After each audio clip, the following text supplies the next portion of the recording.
Hey, what's up everybody, and welcome back to News Toast. And it looks like we got some interesting news for all of the big three, being Xbox, PlayStation, and Nintendo. Over at PlayStation, it looks like yet another high-profile PlayStation 4 exclusive developed by a first-party studio might be heading over to the PC. Yeah, we'll talk about that today, and then Xbox also entered an interesting partnership that reportedly has them teaming up with one of the most legendary developers of all time. Yeah, there's definitely some interesting things happening with that, and then also you have Xbox Game Pass teasing a big game that might be coming soon, so yeah, we just have a lot to go over today, and let's just go ahead and get right into it, starting off with CyberPunk 2077. It's been a little while since we've gotten to talk about CyberPunk 2077, and most of the time when we do talk about this game, it's not exactly the best news in the world, but, you know, for a change, I actually have good news when it comes to CyberPunk 2077, and more specifically, this is good news for you PlayStation fans out there. As we all know, due to the many bugs for CyberPunk 2077, PlayStation ended up removing CyberPunk from their PlayStation digital storefront. This was reportedly after Sony had received various calls from disgruntled fans across the world wanting a refund for CyberPunk 2077. I mean, really, the CyberPunk 2077 launch was just a complete and utter mess, and PlayStation ended up removing this game from their digital storefront completely. I mean, you don't usually hear of a publisher removing a game of this size from their storefront, but that's how bad the CyberPunk launch was. Well, the good news is that CyberPunk 2077 has finally returned to the PlayStation Store and is available right now to play on PlayStation consoles. But, and there is a big but here, Sony is still recommending to not play on standard PlayStation 4 consoles. Instead, they recommend playing it on either the PlayStation 4 Pro or the PlayStation 5. And if you are still in that base PlayStation 4 console, this is probably not exactly what you want to hear. In fact, this is still pretty much the same as what it was when it launched late last year. I mean, I talked about this when the game first launched, but it seemed like most problems with this game was on that base Xbox One console and the base PlayStation 4. Now, I played it on the Xbox Series X, and I didn't really have these major issues. I had some minor bugs, but nothing really too groundbreaking. But it's with these base consoles that it seems like CyberPunk really struggles with. And to hear Sony is still warning players that that base PlayStation 4 is probably not going to be perfect, yeah, that's not what you want to hear. But even then, if you do have a PlayStation 4 Pro or you have a PlayStation 5, then you can now pick up CyberPunk 2077 on the PlayStation Store. Next up, let's talk about an interesting new Nintendo partnership with Forever Entertainment. Now, if you don't know, Forever Entertainment is actually a studio that specializes on remakes such as Panzer Dragoon Remake. And now apparently, Nintendo is actually giving Forever Entertainment significant financial support in exchange for several games to release on the Switch in the future. Now, we don't really have much more details than just that, but considering that they are giving them financial funding, you do have to wonder if maybe they could possibly remake some old Nintendo games. Now, that's just pure speculation, but that's the first thing that's obviously going to come to mind. And Nintendo has, of course, a ton of IP that Forever Entertainment could work on. Now, I'm not saying that's what's happening here or anything like that, but Forever Entertainment is working with a few different big publishers to remake some older games. They are working with both Sega as well as Square Enix. And both Sega as well as Square Enix have some really big IP, and that's something else that could actually be happening here and might actually be a little bit more likely that Nintendo is simply securing these future games for the Nintendo Switch in the future. Now, we've already seen Nintendo secure a few of these remakes as exclusives or timed exclusives in the past, and that includes House of the Dead, which is a Sega IP, and then with Panzer Dragoon, they got that as a timed exclusive, which is another Sega IP.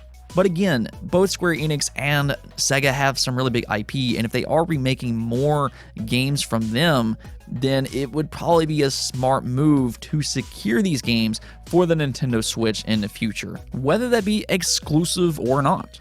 But really, all this is just speculation right now.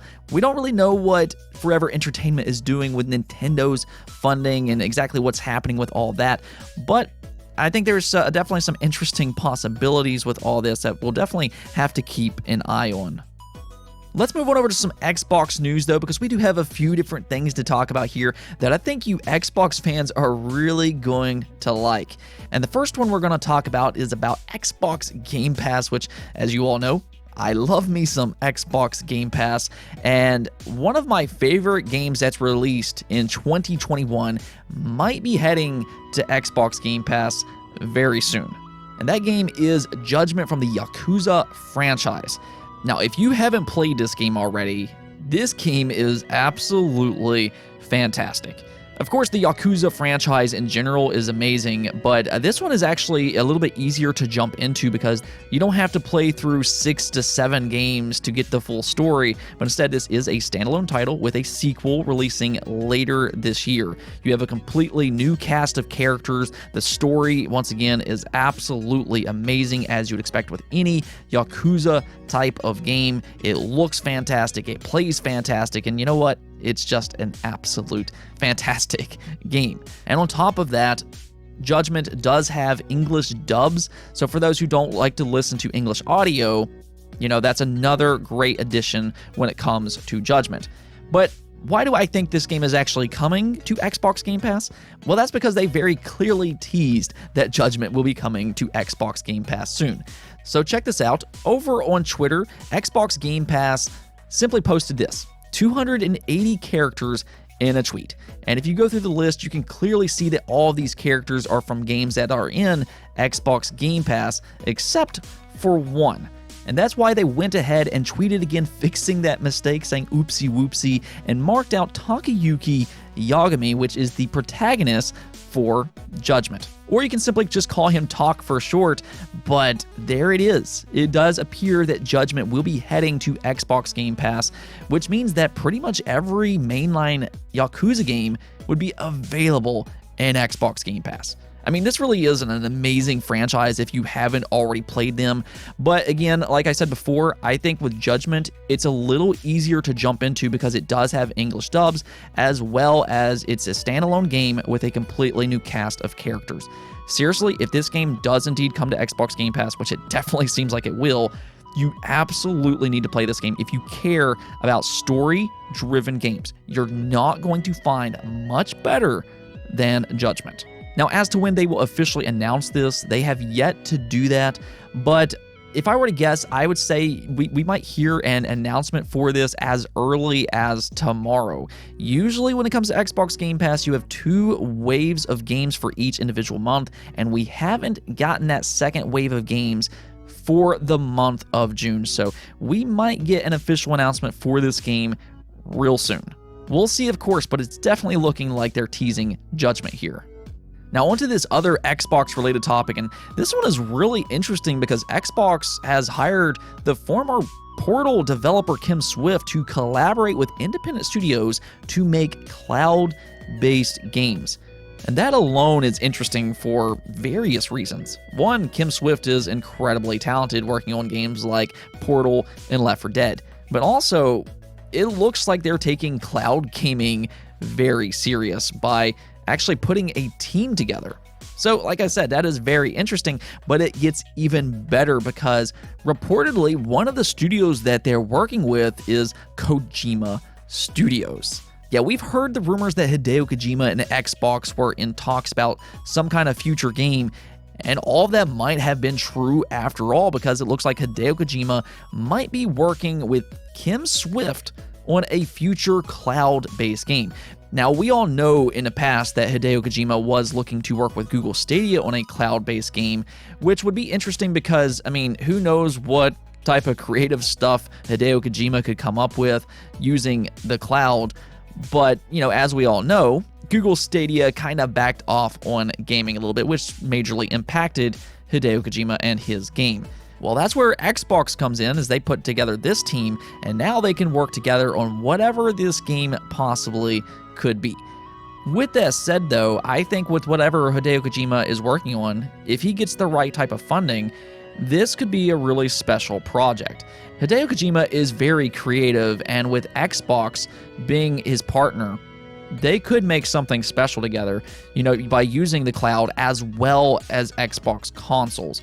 With Google Stadia, you were just limited to the cloud only, but here, Hideo Kojima can take advantage of both consoles as well as cloud-based technology. So I'll be interested in seeing what a creative mind like him can do with that type of technology, but we'll still have to wait and see more about this project. Nonetheless, it is starting to look like those Hideo Kojima and Xbox rumors were true after all, and I'll be interested to see what Hideo Kojima can do with this new Xbox cloud-based team headed by Kim Swift. Now, obviously, there's still a lot of questions when it comes to Kim Swift's team, as well as if Hideo Kojima actually signed on with Xbox, but, on paper, it definitely sounds very exciting. Now, let's talk about yet another PlayStation 4 exclusive that might be heading to the PC. Now, as of this moment, there's still no confirmation that this will actually happen, but it appears that Ghost of Tsushima has removed the Only on PlayStation logo from its box art. And this, of course, has sparked a lot of speculation that Ghost of Tsushima will be heading to the PC here soon. As we all know, PlayStation has pushed for more PC games in recent years, and this includes games like Death Stranding, Horizon Zero Dawn, as well as Days Gone. And in fact, with both Days Gone and Horizon Zero Dawn, both of those games also removed the Only on PlayStation logo before coming to PC. So this kind of follows that trend with Ghost of Tsushima removing that logo as well. But at the same time, there's still no confirmation, which means there's still no absolute guarantee that this game will be heading to the PC. Yes, it kind of follows that trend of previous games like Horizon Zero Dawn and Days Gone, but at the same time, PlayStation has been kind of getting away from the Only on PlayStation logo for a while now, and this includes with their PlayStation 5 titles. They just don't use that Only on PlayStation logo like they used to with the PlayStation 4. So you do need to keep that in mind. But at the same time, it does seem like PlayStation is looking to bring some of their PlayStation 4 games to the PC. We've heard some of the top PlayStation executives, such as PlayStation boss Jim Ryan, talk about more PlayStation games coming to PC in the future. So I don't think it's really a big surprise when a PlayStation 4 game comes to PC by this point. Now, with Ghost of Tsushima, I think that would probably be the most surprising one, just because this is a relatively new release, with it just releasing last year. But if this does come to PC, I think this is really good for everybody involved. I know some PlayStation gamers get a little upset with these big exclusive titles heading over to the PC, but I really think this is a win-win for everybody, and let me just kind of explain what I mean by that. First off, if you've already played this game, then this isn't going to change your enjoyment just because somebody else can play it on another platform. So there's that. But then on top of that, PC gamers are going to have another great game that they can play, and it'll probably look excellent if you have a good PC rig.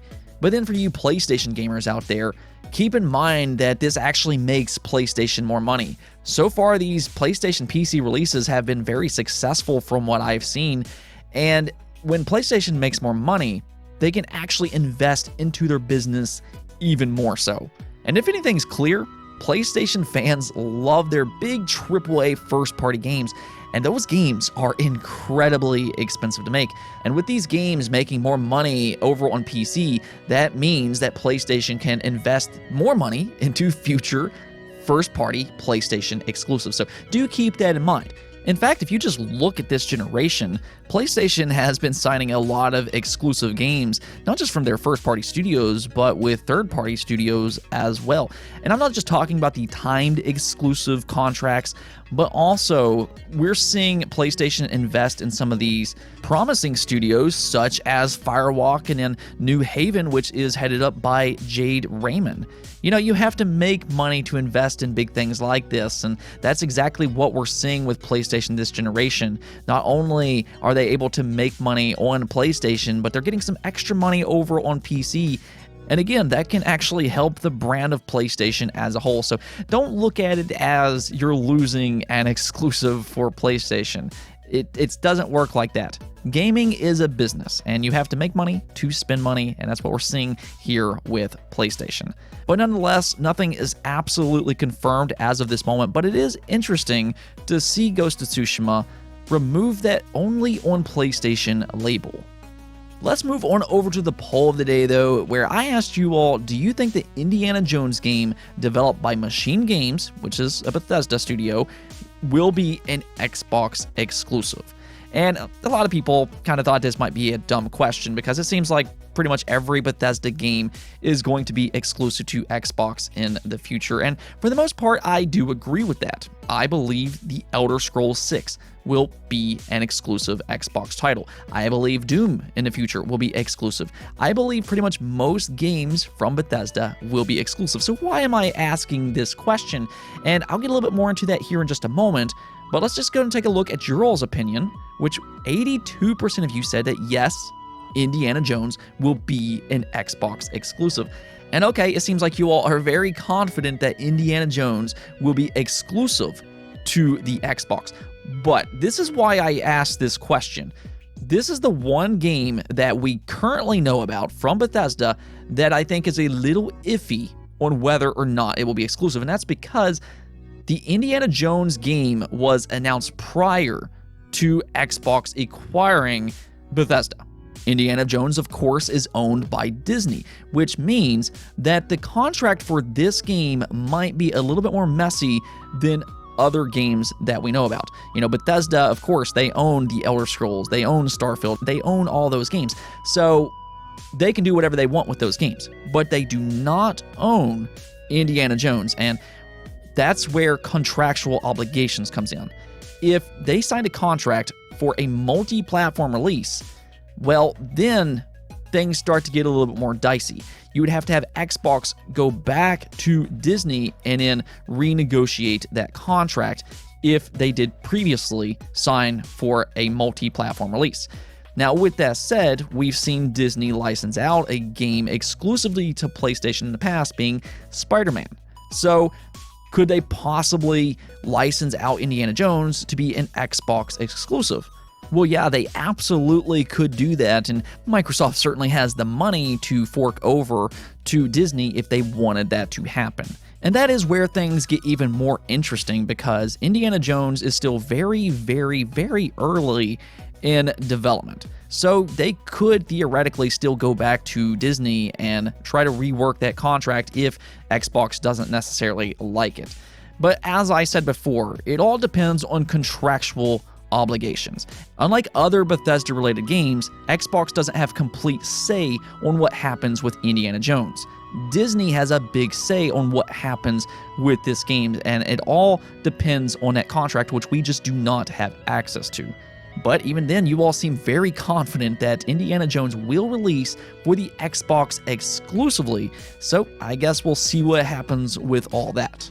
Now for me, I personally would not be surprised either way with this game. I could see it being exclusive, and then I could also see it being multi-platform. But, you know, without access to that contract and knowing what Xbox is trying to do behind the scenes, I mean, I just cannot say one way or the other.